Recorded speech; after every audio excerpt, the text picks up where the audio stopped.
remember them because Yeah. it's funny.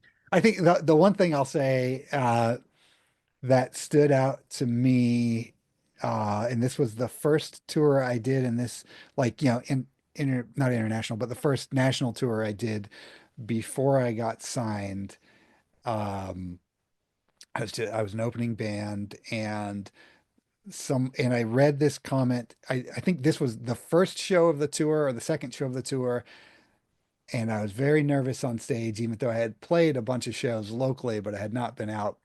And I was very nervous on stage the first time, and I read, this back then I would read everything people would write online about the band. Now I can't keep up. But someone had commented, they're all, oh yeah, that band wasn't any good. The singer looked scared and he had his hands in his pockets through the whole show or whatever. I was Oh all, and then I no. thought about it. I'm all, yeah, I did. Like I did subconsciously. It was just like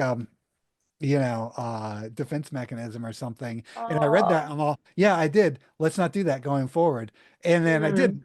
And it was actually great to see that direct feedback and to at first, I mean, it's a little embarrassing at first, right, to see things like that. But if you can be objective about it and say, yeah, I did do that stupid thing, then you can learn from it and not do that going forward. And I think that goes to what we were saying earlier about just taking feedback when you hear it, if you get constructive feedback or even insulting feedback and you can recognize the truth in it and it's something that you have the power to fix, yeah, that just makes you better moving forward.